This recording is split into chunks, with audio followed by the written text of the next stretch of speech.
കൂട്ടുകാരെ എല്ലാവർക്കും മാഷു ടീച്ചറിന്റെ മറ്റൊരു പുതിയ വീഡിയോയിലോട്ട് ഒരിക്കൽ കൂടി സ്വാഗതം.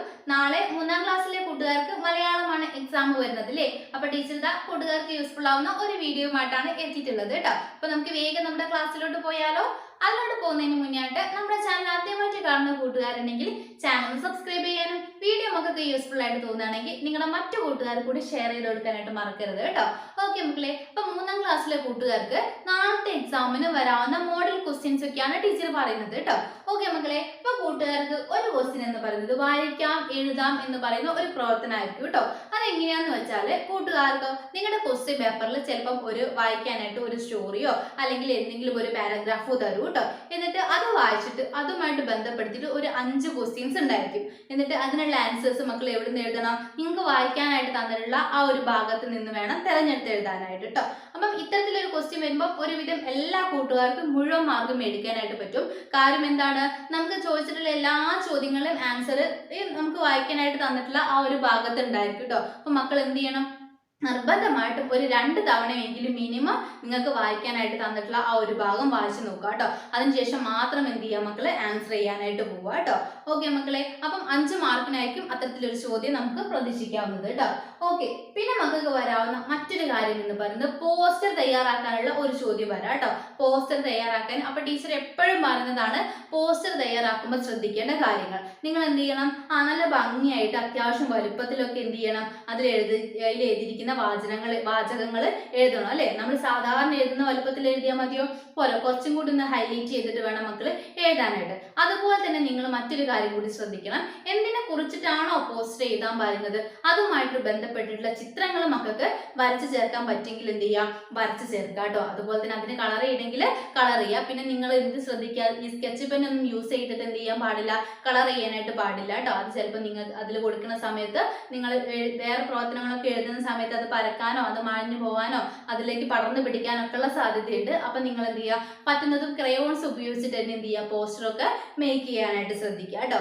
ഓക്കെ മക്കളെ, അപ്പം ഒരു പോസ്റ്റർ തയ്യാറാക്കാനുള്ള ഒരു ചോദ്യം മക്കൾക്ക് വരാനുള്ള ഒരു സാധ്യതയുണ്ട് കേട്ടോ. ഓക്കെ മക്കളെ, പിന്നെ നിങ്ങൾക്കുള്ള മറ്റൊരു ക്വസ്റ്റ്യൻ എന്ന് പറയുന്നത് അനുഭവക്കുറിപ്പ് എഴുതാനുള്ള ഒരു ചോദ്യം വരാനുള്ള സാധ്യതയുണ്ട് കേട്ടോ. അപ്പൊ അതൊക്കെ മക്കൾ ചെയ്ത് പഠിച്ചിട്ടുണ്ടല്ലോ എങ്ങനെയാണ് അനുഭവക്കുറിപ്പ് എന്നുള്ളത്. അപ്പം ഏതെങ്കിലും ഒരു അനുഭവം നിങ്ങൾക്ക് ഉണ്ടായ ഏതെങ്കിലും ഒരു അനുഭവം എന്താണ് സിറ്റുവേഷൻ എന്നുള്ളത് നിങ്ങളുടെ ക്വസ്റ്റ്യൻ പേപ്പറിൽ പറയാം. അപ്പൊ എന്ത് ചെയ്യുക? ഒരു അനുഭവക്കുറിപ്പൊക്കെ വരികയാണെങ്കിൽ എങ്ങനെയാ എഴുതുക എന്നുള്ള കാര്യം മക്കൾ നോക്കിയിട്ട് പോവാ കേട്ടോ. നിങ്ങൾ ക്ലാസ്സിൽ അത്തരം പ്രവർത്തനങ്ങൾ വർക്കൗട്ട് ചെയ്തിട്ടുണ്ടെങ്കിൽ അങ്ങനെ അനുഭവക്കുറിപ്പൊക്കെ എഴുതിയിട്ടുണ്ടെങ്കിൽ എന്ത് ചെയ്യുക? അതൊക്കെ ഒന്ന് വായിച്ചിട്ട് പോകുന്നത് നന്നായിരിക്കും. ചിലപ്പോൾ നമുക്ക് അനുഭവക്കുറിപ്പ് എഴുതാനുള്ള ഒരു ചോദ്യം വരാനുള്ള സാധ്യതയുണ്ട് കേട്ടോ. പിന്നെ നിങ്ങൾ എന്ത് ശ്രദ്ധിക്കണം? നിങ്ങളുടെ എല്ലാ ചാപ്റ്റേഴ്സിനെ കുറിച്ചിട്ട് മക്കൾക്ക് എന്ത് വേണം? ധാരണ വേണം കേട്ടോ. എല്ലാ ചാപ്റ്റേഴ്സിന്റെയും ആശയം എന്താ എന്നുള്ള കാര്യം മക്കൾ മനസ്സിലാക്കിയിട്ട് പോവുക. ഇനി ഏതെങ്കിലും പാഠഭാഗം അറിയാത്തതായിട്ടുണ്ടെങ്കിൽ എന്ത് ചെയ്യുക? നിർബന്ധമായിട്ടും അതൊന്ന് വായിച്ചിട്ട് പോകാനായിട്ട് ശ്രദ്ധിക്കണം കേട്ടോ. നാളത്തെ എക്സാമിന് പ്രത്യേകിച്ച് മലയാളം ആയതുകൊണ്ട് തന്നെ ഒത്തിരി നിങ്ങൾക്ക് നാളത്തെ എക്സാമിന് എഴുതാനായിട്ടുണ്ടായിരിക്കും. അപ്പൊ മക്കൾ എന്ത് ചെയ്യുക? അതൊന്ന് നോക്കുക കേട്ടോ. പിന്നെ കൂട്ടുകാർക്ക് ഉണ്ടാകുന്ന മറ്റൊരു ക്വസ്റ്റ്യൻ ആണ് സംഭാഷണം പൂർത്തീകരിച്ച് എഴുതാനായിട്ട്. അപ്പം ടീച്ചർ നേരത്തെ പറഞ്ഞല്ലോ, നിങ്ങൾ പാഠഭാഗം കൂട്ടുകാർ കൃത്യമായിട്ട് അറിഞ്ഞിരിക്കണം. കാര്യം സംഭാഷണമൊക്കെ വരുമ്പോൾ നമ്മുടെ ചാപ്റ്ററുമായിട്ട് റിലേറ്റ് ചെയ്തിട്ടായിരിക്കും സംഭാഷണങ്ങൾ വരേണ്ടായിരിക്കും. എപ്പോഴും നമ്മൾ അങ്ങനെയാണ് കണ്ടുവരാറുള്ളത്. അതുകൊണ്ട് മക്കൾ എന്ത് ചെയ്യുക? പാഠഭാഗങ്ങളൊക്കെ നന്നായിട്ട് നോക്കിയിട്ട് പോവുക കേട്ടോ. സംഭാഷണം അതിലെ ക്യാരക്ടേഴ്സിന് വെച്ചുകൊണ്ടായിരിക്കും ഉണ്ടായിരിക്കുക. അതുകൊണ്ട് എന്ത് ചെയ്യുക? ആ ഭാഗം കൂടി ഒന്ന് നോക്കുക കേട്ടോ. പിന്നെ മക്കൾക്കുള്ള മറ്റൊരു പ്രവർത്തനമാണ് വരികൾ ചേർത്തി എഴുതാനായിട്ടുള്ള ഒരു പ്രവർത്തനം കേട്ടോ. അവിടെ എങ്ങനെയാന്ന് വെച്ചാൽ മക്കൾക്ക് എന്ത് ചെയ്യും? ഒരു 4 വരി കവിത നിങ്ങളുടെ ക്വസ്റ്റ്യൻ പേപ്പറിലോട്ട് തരും. എന്നിട്ട് അതിലോട്ട് മാച്ച് ചെയ്യുന്ന രീതിയിൽ കൂടുതൽ വരികൾ ചേർത്ത് എഴുതാനായിട്ട് പറയൂ കേട്ടോ. അപ്പൊ മക്കൾ എന്ത് ചെയ്യുക? ഒരു 2-3 പ്രാവശ്യം തന്നിട്ടുള്ള വരികൾ വായിച്ചു നോക്കുക. എന്നിട്ട് എന്തിനെ കുറിച്ചിട്ടാണ് ആ കവിതയിൽ പറയുന്നത് എന്നുള്ളത് ആദ്യം മനസ്സിലാക്കുക. എന്നിട്ട് അതിലോട്ട് യോജിക്കുന്ന രീതിയിൽ തന്നെ എന്ത് ചെയ്യുക? കൂടുതൽ വരികൾ ചേർക്കാനായിട്ട് ശ്രദ്ധിക്കുക കേട്ടോ. അവിടെ പിന്നെ മക്കൾക്ക് മറ്റൊരു ഗുണമുള്ളത് എന്താന്ന് വെച്ചാൽ ടീച്ചർ പറഞ്ഞല്ലോ, ഒരു 4 വരി നിങ്ങൾക്ക് ഓൾറെഡി നിങ്ങളുടെ ക്വസ്റ്റ്യൻ പേപ്പറിൽ തരും. ചിലപ്പോൾ അതിൽ 1-2 വരികൾ നമുക്ക് വീണ്ടും റിപ്പീറ്റ് ചെയ്ത് എഴുതാൻ പറ്റുന്ന വരികൾ ഉണ്ടായിരിക്കും. അപ്പൊ അത്ര വരികൾ ഉണ്ടോ എന്നുള്ള കാര്യം മക്കളൊന്ന് ശ്രദ്ധിക്കുക കേട്ടോ. അപ്പൊ കുറച്ച് എഴുതാനായിട്ട് പ്രയാസമൊക്കെ ഉള്ള കൂട്ടുകാരാണെങ്കിൽ അത്തരത്തിൽ വരികൾ റിപ്പീറ്റ് എഴുതാൻ പറ്റുന്ന വരികൾ ഉണ്ടെങ്കിൽ മക്കൾക്ക് എന്ത് ചെയ്യാവുന്നതാണ്? അങ്ങനെ ചെയ്യാവുന്നതാണ്. ഓക്കെ കൂട്ടുകാരെ, പിന്നെ നിങ്ങൾക്കുള്ള മറ്റൊരു കാര്യം എന്ന് പറയുന്നത് കഥ പൂർത്തീകരിച്ച് എഴുതാനായിട്ടുണ്ടായിരിക്കും. അത് നിങ്ങളുടെ ചാപ്റ്റേഴ്സുമായിട്ട് ബന്ധപ്പെടുത്തിയിട്ടാവണമെന്നില്ല കേട്ടോ. നമുക്ക് കഥയൊക്കെ പൂർത്തീകരിക്കാനായിട്ടുള്ളത് എങ്ങനെയാന്ന് വെച്ചാൽ മിക്കപ്പോഴും പുറത്തുനിന്നാണ് വരാറുള്ളത്. ചിലപ്പം കഥയുടെ എന്ത് തരും, ഒരു പകുതി ഭാഗം തരും. എന്നിട്ട് ആ കഥയിൽ പിന്നീട് എന്ത് സംഭവിച്ചിട്ടുണ്ടാവും എന്നുള്ളത് നിങ്ങളുടേതായിട്ടുള്ള ഭാഷയിലേക്ക് എഴുതാനായിട്ട് പറയൂ കേട്ടോ. അപ്പൊ നിങ്ങൾ അങ്ങനെയാണ് ഒരു കഥയുടെ പകുതി തന്നിട്ട് ബാക്കി പകുതിയാണ് എഴുതാൻ പറയുന്നത് വെച്ചാൽ ആദ്യം നിങ്ങൾക്ക് തന്നിട്ടുള്ള കഥാഭാഗം നന്നായിട്ട് വായിച്ച് മനസ്സിലാക്കുക. എന്നിട്ട് പിന്നീട് എന്ത് സംഭവിച്ചിട്ടുണ്ടായിരിക്കും എന്നത് മക്കൾ എന്ത് ചെയ്യുക, ആദ്യം ഒന്ന് മനസ്സിൽ കണക്ക് കൂട്ടി വെക്കുക. അതിനുശേഷം എന്ത് ചെയ്യുക, എഴുതാനായിട്ട് തുടങ്ങുക കേട്ടോ. ചിലപ്പോൾ നിങ്ങൾക്ക് ഒരു ചിത്രം തന്നിട്ട് ആ ചിത്രത്തിൽ നിന്ന് ഒരു കഥ ഉണ്ടാക്കുക, അതായത് ഒരു കഥ ഡെവലപ്പ് ചെയ്യാനായിട്ട് പറയാം. അപ്പം എന്ത് ചെയ്യുക, അങ്ങനെ വരികയാണെങ്കിൽ മക്കൾ എന്ത് ചെയ്യുക, ചിത്രമൊക്കെ നോക്കിയിട്ട് എന്താണോ നിങ്ങളുടെ മനസ്സിലേക്ക് വരുന്ന കഥ അത് നല്ല ഭംഗിയാക്കിയിട്ട് എഴുതുക. പിന്നെ കഥയ്ക്ക് പ്രത്യേകമായിട്ടും ഒരു തലക്കെട്ട് നൽകാനായിട്ട് മറക്കരുത്. അതിന് നമുക്ക് പ്രത്യേകം ഒരു മാർക്ക് ഉള്ളതാണ്. അപ്പം എന്ത് ചെയ്യുക, കഥ ഇനി എഴുതാൻ പറ്റാത്ത കൂട്ടുകാരുണ്ടെങ്കിലും കഥയ്ക്ക് തലക്കെട്ട് കൊടുക്കാനായിട്ട് പറഞ്ഞാൽ അതെങ്കിലും എഴുതി വെച്ചാൽ നമുക്ക് എന്ത് കിട്ടും, ഒരു മാർക്ക് കിട്ടും കേട്ടോ. അപ്പം അത്തരത്തിൽ കഥ പൂർത്തിയാക്കാനായിട്ടുള്ള ഒരു ചോദ്യം കൂടി കൂട്ടുകാർക്ക് ഉണ്ടായിരിക്കേ. പിന്നെ മക്കൾക്ക് കണ്ടുവരുന്ന മറ്റൊരു ക്വസ്റ്റ്യൻ എന്ന് പറയുന്നത് അക്ഷരമാല ക്രമത്തിൽ എഴുതാനാണ്.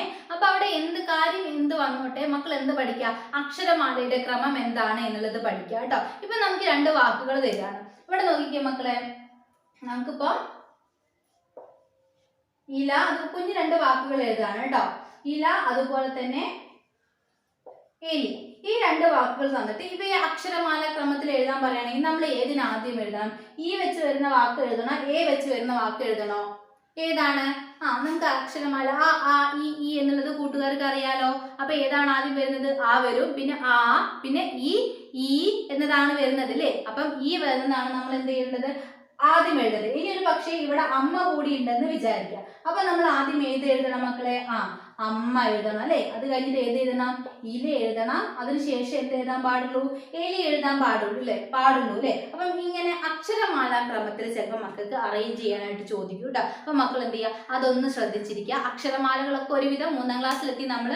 അപ്പോൾ ഒരുവിധം എല്ലാ കൂട്ടുകാർക്കും അറിയുന്നതായിരിക്കും. ഇനി ആർക്കെങ്കിലും സംശയമൊക്കെ ഉണ്ടെങ്കിൽ എന്ത് ചെയ്യുക, അതൊന്ന് നോക്കിയിട്ട് പോവാ കേട്ടോ. അക്ഷരമാല സ്വരാക്ഷരങ്ങളും വ്യഞ്ജനാക്ഷരങ്ങളൊക്കെ എന്ത് ചെയ്യുക, ഒന്ന് നോക്കിയിട്ട് പോവാ. അതുമായിട്ട് ബന്ധപ്പെടുത്തിയിട്ട് നമുക്ക് ചോദ്യങ്ങൾ വരാം. ഓക്കെ മക്കളെ, അപ്പം ഇത്രയും കാര്യങ്ങളൊക്കെയാണ് മക്കൾ പ്രധാനമായിട്ടും നിങ്ങളുടെ എക്സാമുമായി ബന്ധപ്പെടുത്തി പഠിക്കേണ്ടത്. ഇനി എന്ത് ചെയ്യാം, ടീച്ചർ മുന്നേ ഇട്ടിട്ടുള്ള ക്വസ്റ്റ്യൻ പേപ്പേഴ്സിന്റെ വീഡിയോസ് ഒക്കെ കാണാത്ത കൂട്ടുകാരുണ്ടെങ്കിൽ എന്ത് ചെയ്യുക, തീർച്ചയായിട്ടും ക്വസ്റ്റ്യൻ പേപ്പേഴ്സിന്റെ വീഡിയോസ് ഒക്കെ കാണാം. അതോടൊപ്പം തന്നെ വീഡിയോ യൂസ്ഫുൾ ആയിട്ടുണ്ടെങ്കിൽ നിങ്ങളുടെ മറ്റു കൂട്ടുകാർക്കൂടി ഷെയർ ചെയ്ത് കൊടുക്കുക കേട്ടോ. ഓക്കെ കൂട്ടുകാരെ, അപ്പോൾ മറ്റൊരു പുതിയ വീഡിയോ ആയിട്ട് നമുക്ക് വീണ്ടും കാണാം.